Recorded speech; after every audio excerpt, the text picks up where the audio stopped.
Simon, salut, très content de te retrouver pour cette nouvelle émission du Data Sommelier. On va parler d'un sujet particulier aujourd'hui, qui est la migration d'un système dit legacy, Mmh. SaaS pour ne pas le nommer, vers des plateformes, vers une plateforme un peu plus moderne, constituée avec Snowflake. Et tu vas nous montrer ces étapes de migration, comment reprendre ce système slash ancien vers ces systèmes un peu plus modernes, les galères que tu as pu rencontrer aussi dans ta migration et surtout la méthode où tu es appuyé sur un peu d'intelligence artificielle pour expédier l'opération. En tout cas, voilà. Yes. Merci Simon, welcome et c'est à toi le micro. Bah, merci beaucoup Stéphane de m'accueillir dans ton émission. Donc, je me présente Simon, Head of Data Platform chez Wacom. J'ai en charge la partie d'intégration de nos données de nos partenaires et le stockage aussi au travers de différents systèmes. Donc, tu l'as dit, on a du SaaS, on a du Databricks, on a du Snowflake, on a beaucoup de systèmes. Et aujourd'hui, je voudrais te présenter un projet un petit peu particulier qu'on a commencé maintenant il y a 6 mois, qui est la migration voilà, du legacy SaaS. Donc, ça fait 20 ans qu'on a du SaaS en interne. Et on a voulu répondre à cette question un petit peu folle. Et si on peut migrer 20 ans de code SaaS sans même l'ouvrir Waouh, via l'intelligence artificielle. un gros défi, big challenge. Exact. Alors, on a prévu quelques screenshots pour expliquer ce que c'est ou montrer à quoi ressemble du code SaaS, on le verra tout à l'heure. Mais j'ai l'impression que ça a été un chouette projet, quoi. Ouais, on s'est éclaté. Ouais. On a appris beaucoup de choses. Ah, j'aime. Ok, donc pour répondre à ça, je voudrais vous faire rapidement une petite présentation de Wacom, du business model de Wacom, parce que c'est un petit peu particulier. Ensuite, on verra le SI au global, histoire de comprendre où est-ce que se situe le périmètre de la migration. Et rapidement, on ira sur les étapes du projet et sur ce qu'on a appris. Nickel. Ça te va? Ça me va, super. Allez. Alors, qu'est-ce que Wacom? Donc, Wacom, c'est un assureur digital. C'est un assureur qui a la particularité de travailler en B2B2C. Donc, on ne distribue pas directement les produits d'assurance à l'assuré final. Donc, on n'est pas comme un AXA ou un Generali. On fait confiance à des partenaires distributeurs pour le faire. Donc, on distribue en fait des produits d'assurance en marque blanche. Ouais, d'accord. Voilà. Wacom, par contre, reste l'assureur. Donc, Wacom se doit de collecter un certain nombre de données, des données de contrat, des données de sinistres, des données de facturation, pour pouvoir faire son travail d'assureur. Hein. Donc, s'il y a un sinistre, payer le sinistre, etc., etc. On a aussi, de l'autre côté, donc c'est ce que vous voyez à gauche du schéma, la partie réassurance. Donc, on n'assure pas non plus tout le risque, on fait confiance à des réassureurs. Donc voilà, on est vraiment dans un chaînage de B2B et Wacom intervient au milieu. D'accord. Est-ce qu'il y a une niche particulière de clients ou de marché ou c'est tout marché, c'est horizontal? On va avoir vraiment de tout. On va avoir des coursiers via les plateformes assez connues type Uber, Deliveroo. On va avoir de l'assurance embarquée lors d'un funnel de souscription, par exemple, sur une carte bleue, sur les néobanques. Donc, c'est vraiment divers et varié. D'accord, très varié donc. OK, Voilà, ça marche. exactement. Donc, ça, c'est pour le business model. Et donc, pour faire notre travail d'assureur, on a différentes stacks technologiques. Alors, c'est vraiment une vue high level. Hein. Mais donc, comme on a dit, on fait confiance à des partenaires distributeurs. Mais on se doit de récupérer les données de manière mensuelle. Hein. C'est des flux mensuels. Donc, ça va être les contrats, les quittances et les sinistres. On a différentes méthodes d'acquisition. Ça peut être directement par API. Donc, c'est la brique que vous voyez en dessous, mais ça peut être aussi par FTP, par email. Et derrière, on a différentes méthodes d'intégration. Donc, on a notre SaaS, qui est la cible de la migration aujourd'hui. On a du Microsoft Beanstalk, du Databricks. Donc, il y a vraiment à boire et à manger. Mais là, le périmètre de la migration aujourd'hui, ça va être SaaS. Ouais, Beanstalk, on en parlait il y a 10-15 ans, hein. Est-ce que c'est encore actif Beanstalk? C'est maintenu le produit encore? Je ne pourrais pas te répondre. Nous, Ouais, ça va être sûrement notre prochain projet de migration ouais, en interne. d'accord. D'accord. Pour l'instant, on est focus sur ça. Et puis, Databricks et Snowflake. Je lisais, je ne suis pas arrivé à retrouver le chiffre, mais 56% des clients de l'un ou l'autre ont aussi l'autre plateforme. Donc, c'est pas rare d'avoir et Databricks et Snowflake. C'est pas rare, non. Non, non. Nous, alors, on était assez contents de Databricks, hein, notamment les actuaires en interne. Donc, en fait, ils avaient voilà, leurs habitudes sur tout ce qui était notebook, Python, etc. etc. Et c'est vrai qu'on a fait un switch il y a maintenant 3 ans sur une plateforme un peu plus orientée analytique, si je peux le prendre D'accord. comme ça, un peu plus orientée SQL natif. Et donc, voilà, on est en projet de migration, on jongle entre les deux. L'objectif, c'est qu'on n'ait plus de Databricks en 2026, mais voilà, on vit toujours avec les deux, en effet. D'accord. Bon, ça reste deux plateformes premium, hein. Exactement, ouais. Les deux se faisant une grosse compétition, mais je pense que c'est vraiment des super plateformes. Les deux ont leurs forces et leurs faiblesses. Je dirais qu'il y en a un qui est un peu plus orienté Python, Spark, traitement notebook, mais bien qu'ils essayent de rattraper leur retard, si je peux le dire comme ça, avec le catalogue Unity. D'autre côté, sur Snowflake, on est un peu plus orienté SQL, natif, data warehouse, un peu plus à l'ancienne. Ouais. Bah, Il y a à terme, les features se recombinent, hein. Ils proposent quasiment la même chose avec des petites flavors, des saveurs un peu différentes, mais bon, ça reste deux locomotives, hein, du marché, hein. Exactement. Bah, Snowflake se met sur le notebook Python depuis maintenant un certain temps. Databricks essaye de rattraper son retard sur toutes les API SQL. Donc, on avance. Ils avancent à deux rythmes différents, mais au même endroit. Ouais, c'est clair. Et donc, mais donc aujourd'hui, on va pas parler de Databricks, on va parler de SaaS. Donc, c'est vraiment le périmètre de la migration aujourd'hui. Ça va être de faire en sorte que cette brique au milieu, SaaS, ne soit plus important pour nous. Ouais, alors ça, c'est un petit retour historique. Ça, c'est un monument de la data analytique et des stats. C'est une boîte qui a été créée fin des années 70, ou 76, je crois, qui a été leader très longtemps, hein, sur son marché, avec une figure emblématique à la tête. C'est une société qui est restée privée, voilà, qui a été le number one pendant très longtemps. SAS, le langage, SAS, le système de fichiers, SAS, les applications, il y en avait partout. Et puis jusqu'au moment où ils ont commencé à se faire taquiner par le langage R, qui est venu un petit peu les déstabiliser, puis Python, et puis après des plateformes, bah, justement comme Snowflake et Databricks qui se sont vus, enfin l'installation étant plus facile, la prise en main plus facile, ben voilà, le monument SAS a commencé à se fissurer un petit peu, mais ils sont encore très présents dans des très grands comptes, hein. Donc, voilà, le projet de migration SaaS vers autre chose, j'imagine que c'est assez courant depuis ces dernières années. Oui, bah, ça fait partie du patrimoine des entreprises, hein. C'est quelque chose qui est là, qui tourne, mais malheureusement, c'est de plus en plus compliqué à observer.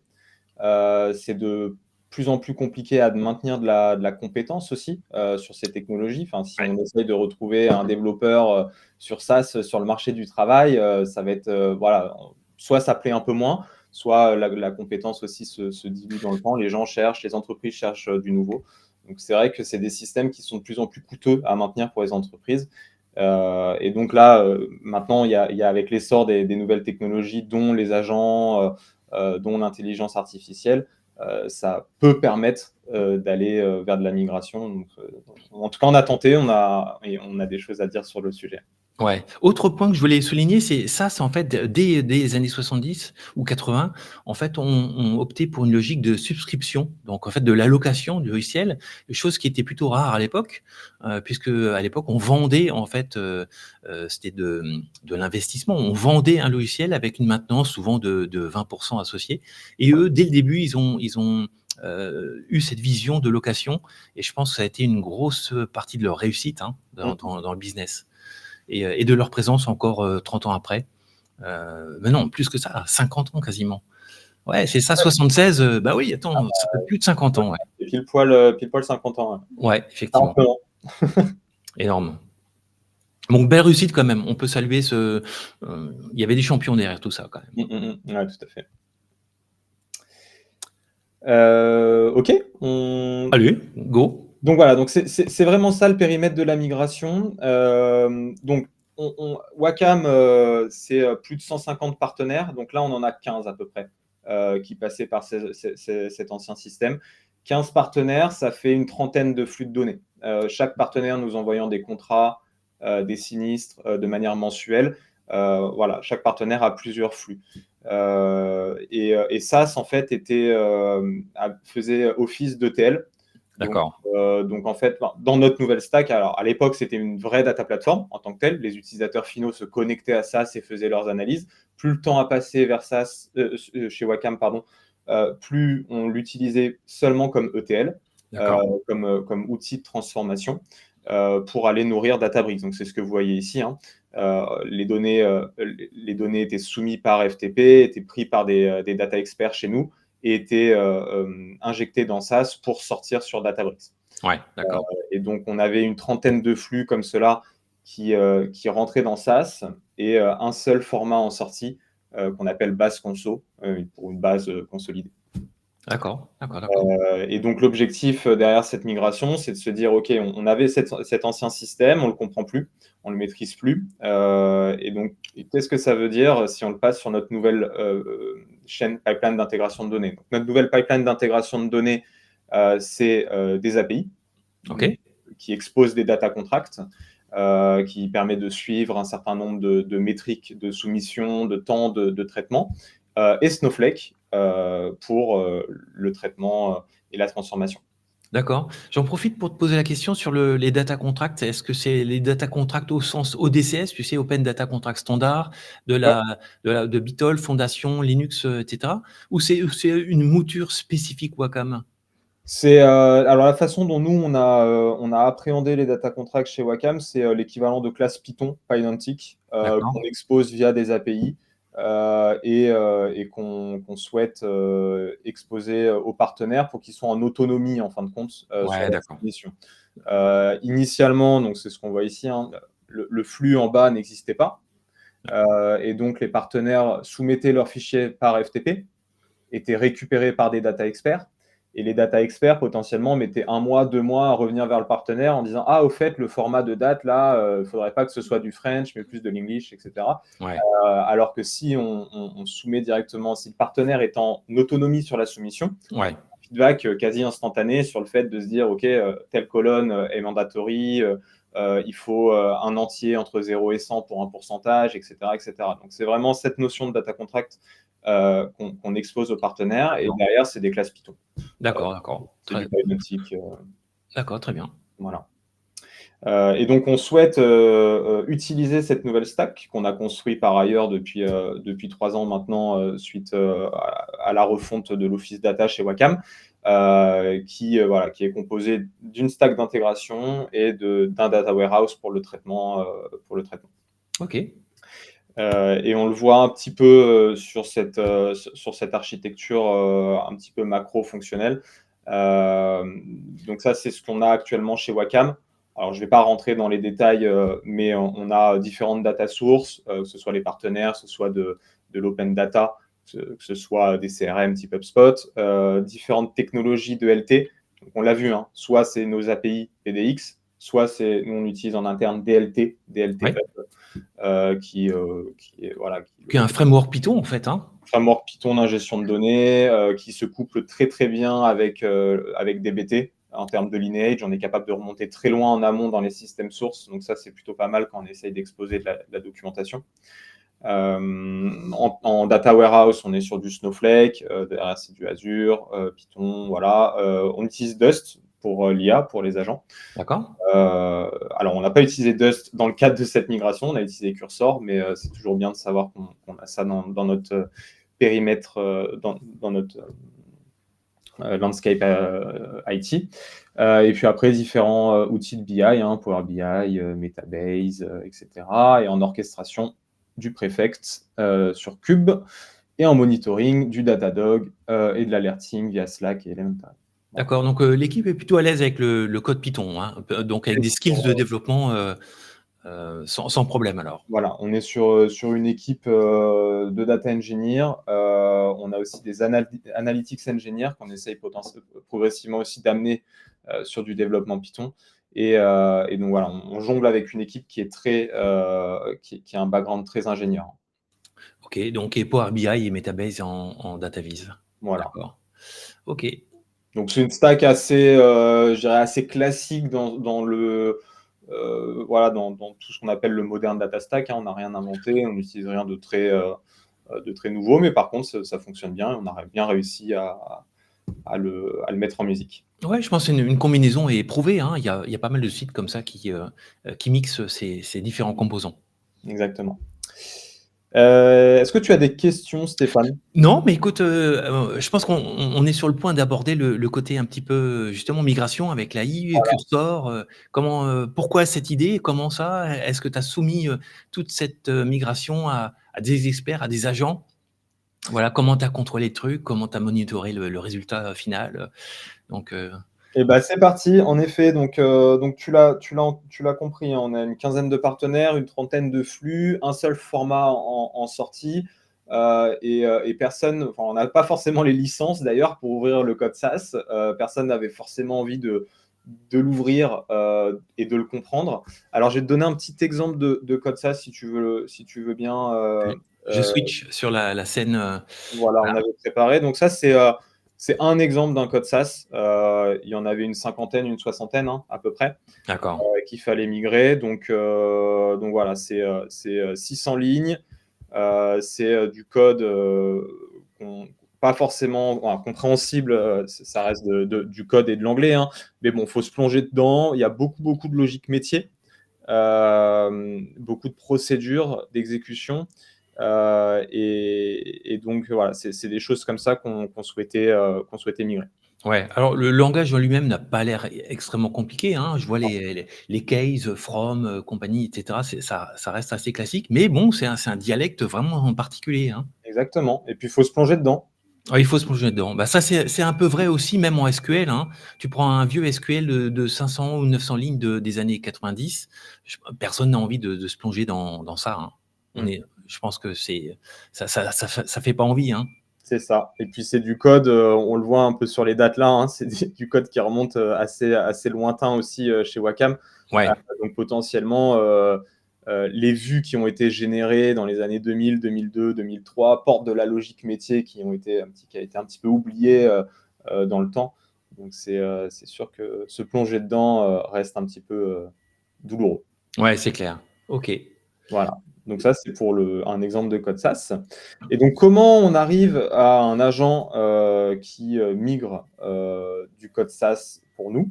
Donc, on a déjà certains prérequis. Donc, l'objectif, c'est qu'on ait un agent qui ait tous les éléments à disposition dans son contexte pour pouvoir créer et évaluer sa création par rapport à une baseline.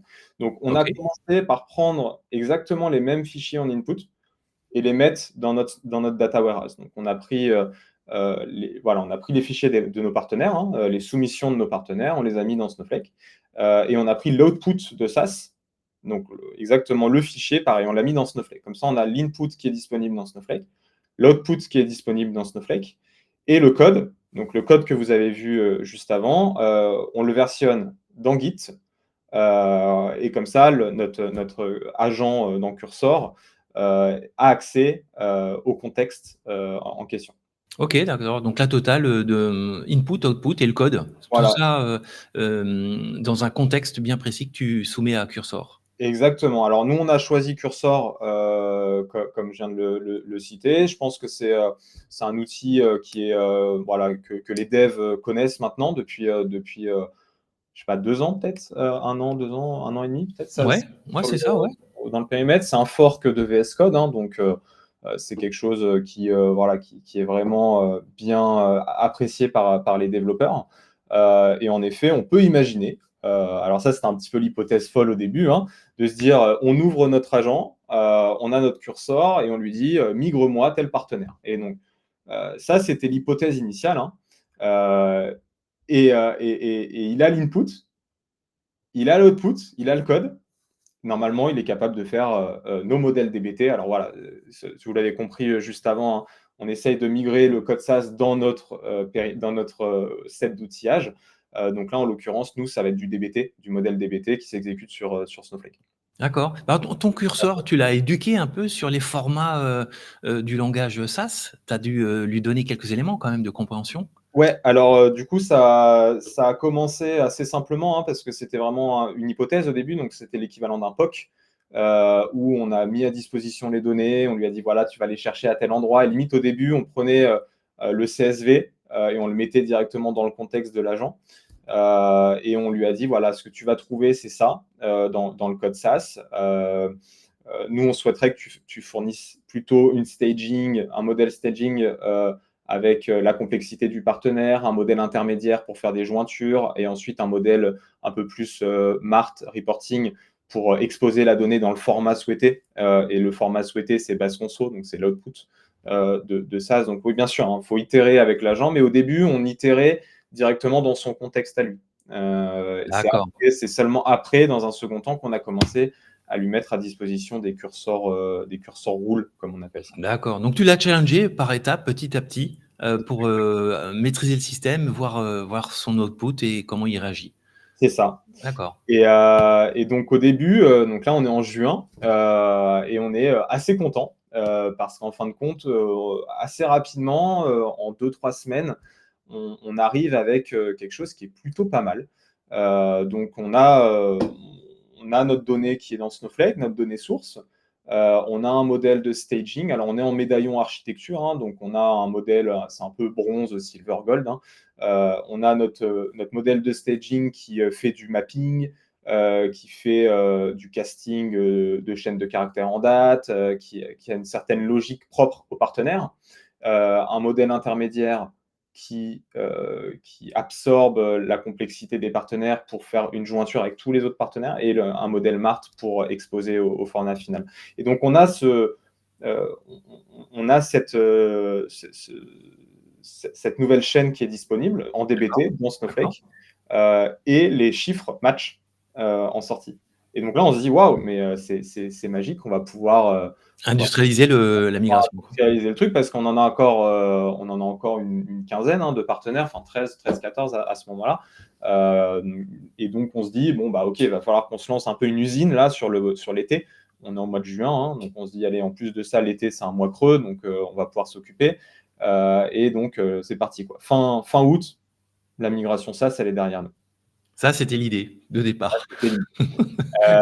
Et en fait, donc pour lancer ça, on a fait un hackathon avec l'équipe data. Donc, on a fait 3 groupes ou 2 groupes, j'en sais plus trop, de tailles différentes. Et on s'est dit, OK, sur une journée, et ben chacun migre 2 partenaires.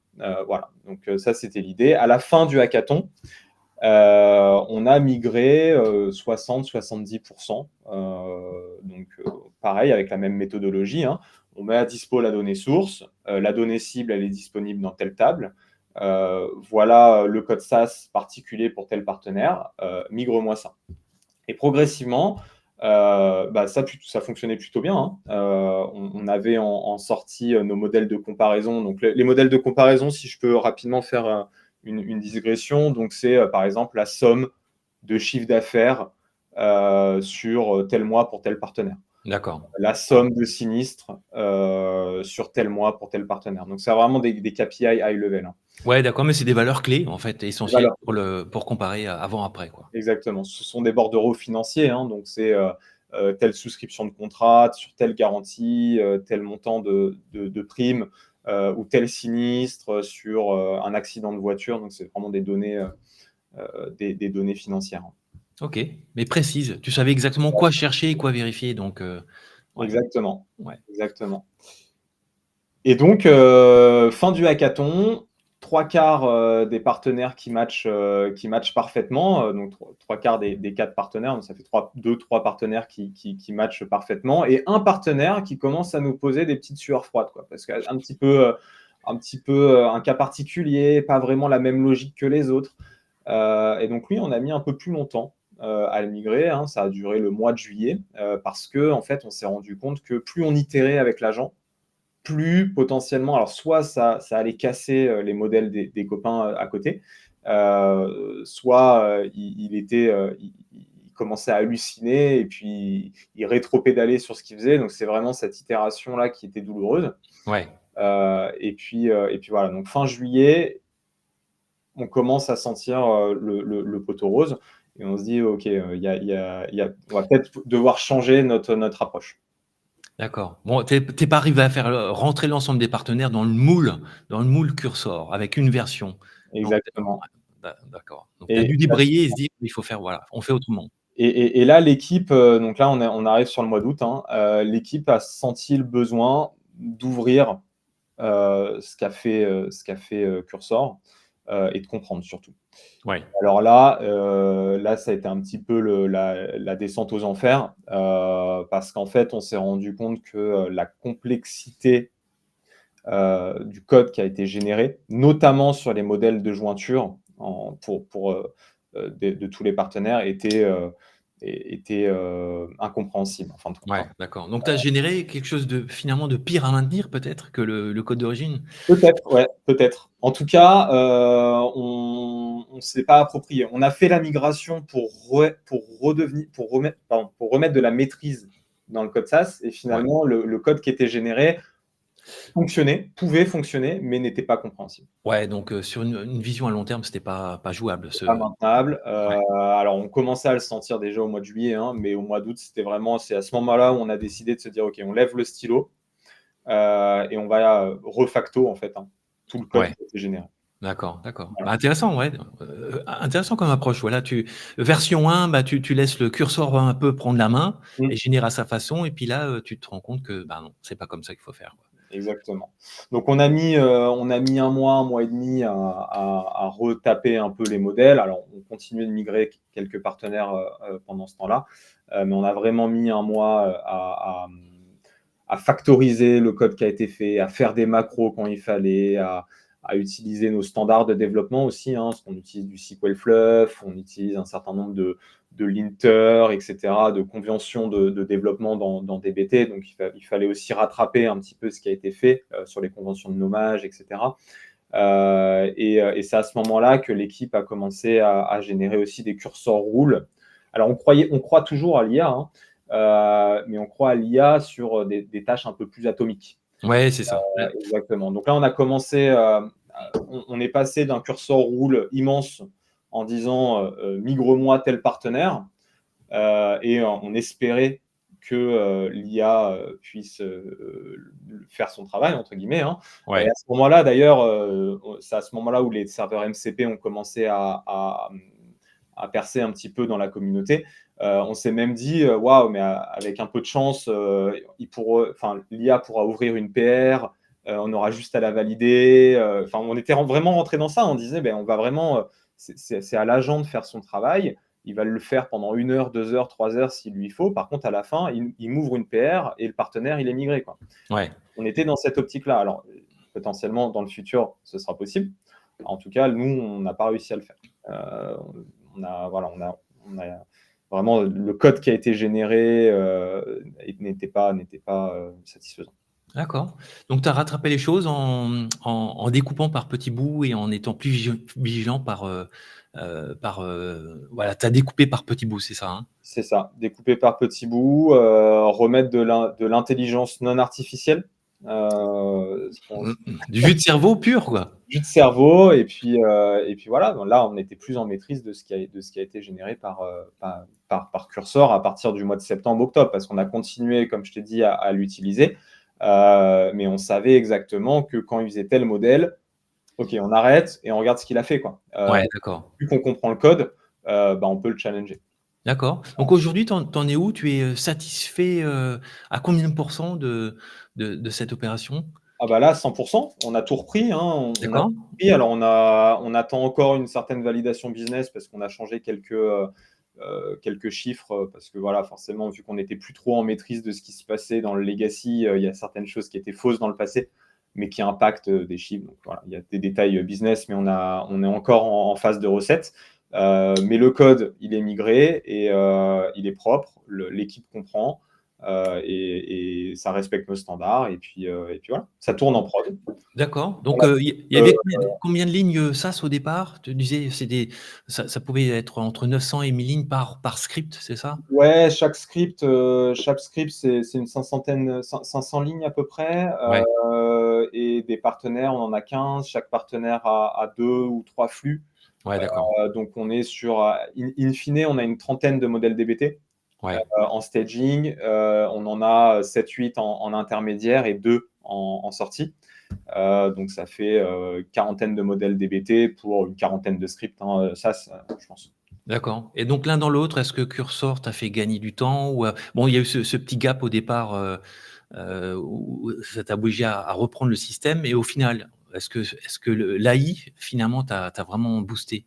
Ça, je peux pas te le dire, je sais pas. Ouais, Alors, c'est un peu no key learning, hein, ouais, que tu abordes là. Pour moi, ça a été un accélérateur, mais ça n'a pas été une solution magique. ouais, C'est-à-dire qu'on a dû revoir ce qui a été fait. La phase de refactoring était nécessaire. Et donc, de là à dire, je pense que ça nous a fait gagner du temps, ça nous a surtout empêché de perdre du temps dans la compréhension du code SAS, ouais, c'est ça. qui aurait pu être très chronophage. Et ça a été aussi une opportunité de se focus sur le sujet, hein. Ouais, c'est ça, voilà. Et puis tu t'es fait aider finalement par un assistant, quelque Voilà, chose qui t'a challengé finalement, c'est qui ça. t'a proposé des trucs qui n'étaient pas bons et tu as pu réagir, donc quelque part, c'était un partenaire pour toi aussi ce Cursor? Ça a été un partenaire. L'équipe est montée en compétence aussi sur un certain nombre de stacks, hein, que ce soit Cursor, que ce soit les MCP. Alors je reviendrai un petit peu sur les MCP parce que ça a été plutôt intéressant comme usage. On a fait monter en compétence aussi les data experts. Donc les data experts, c'est la population chez nous qui est technico-fonctionnelle, en fin de compte, qui est en charge de l'intégration des données partenaires. C'est D'accord, une population qu'on amène progressivement sur DBT, d'accord. mais qui n'ont pas de background nécessairement ingénieur. Donc, Ouais, d'accord. Donc des non techniques entre voilà, guillemets. des business analysts, c'est l'équivalent dans les entreprises. D'accord. Bah, c'est un petit peu l'idée aussi de ces outils comme DBT, hein, Oui, qui sont, qui ont une permissivité, je dirais, ou une facilité d'accès, plus grande en fait, hein. exactement, exactement. Donc voilà, donc, pour répondre à la question concrètement, je ne sais pas te dire si on avait pris ce sujet de migration, qu'on l'avait découpé autrement, à savoir une phase d'analyse du code SAS, une phase d'implémentation, une phase de recette, sans passer par l'IA, je ne sais pas te dire si ça aurait duré le même temps ou pas. Ouais, d'accord. Euh, mais en tout cas, voilà, ça a été intéressant, mais en tout cas pas magique. C'est-à-dire Ouais, que l'hypothèse initiale qu'on avait, à savoir migre-moi tel partenaire et fais ton boulot, entre guillemets, hein, euh, bien qu'il avait accès aux données sources, au code SAS et à ce qu'il fallait générer en sortie, il se perdait, hein. ouais, d'accord. Clairement. Bon, en tout cas, tu as fait le job en 4-5 mois. Ça a été fait, migré, expédié Voilà, donc et on est assez satisfait.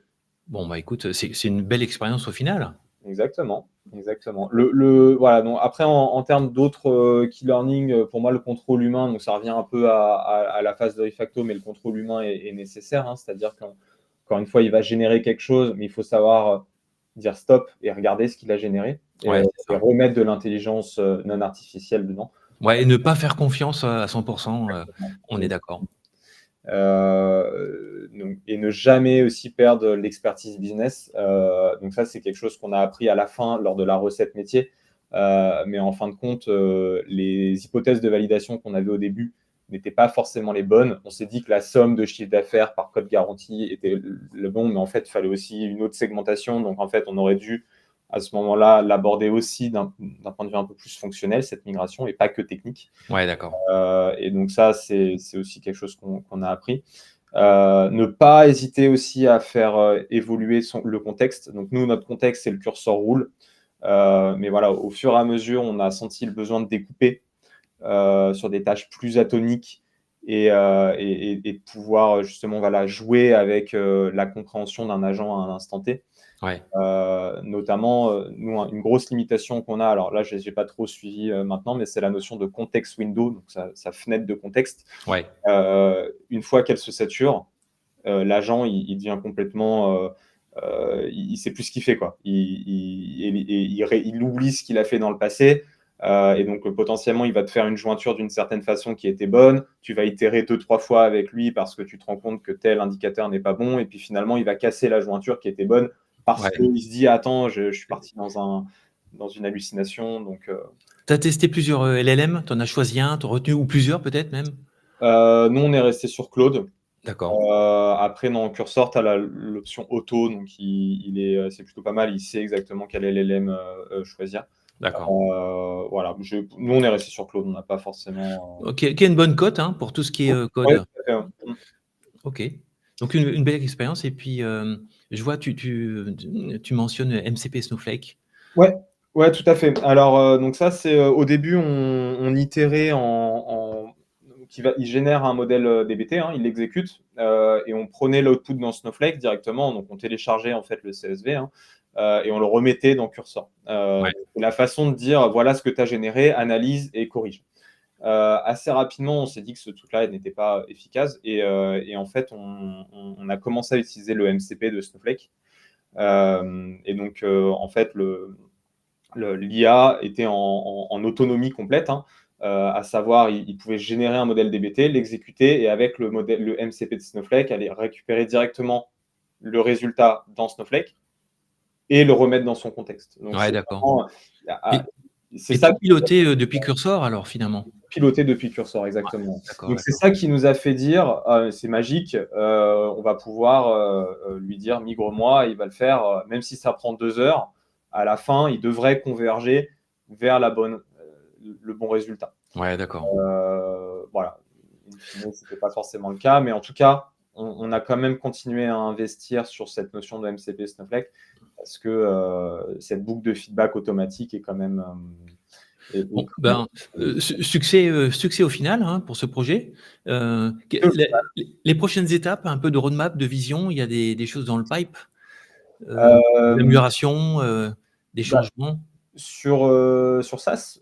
Ouais, enfin sur le landscape, sur l'IT, sur la plateforme, sur les nouveaux projets. Bah, nous, on est sur de la rationalisation, donc tout ce qui est Microsoft BizTalk, Ouais, Databricks, d'accord. etc. On souhaite converger vers notre stack cible qui est nos API et Snowflake. Ouais, donc moins de fournisseurs, donc moins de Fournisseurs, piles, moins de stacks. Ouais, exactement. d'accord. On a une notion aussi de vendor locking, de souveraineté. Donc, potentiellement, on va commencer à aller vers des formats open source type Iceberg. D'accord. Et donc, voilà, on peut Bon, ben, progressivement. curieux de prendre un témoignage à Iceberg quand tu auras fait tes tests. Hein. Tu sais qu'à Modern Data Stack, les meet-up là que j'anime, on en parle depuis 3 ans et ça commence à prendre, mais c'est plutôt les grands comptes qui ont les profils avec des ressources IT assez importantes qui s'intéressent à Iceberg.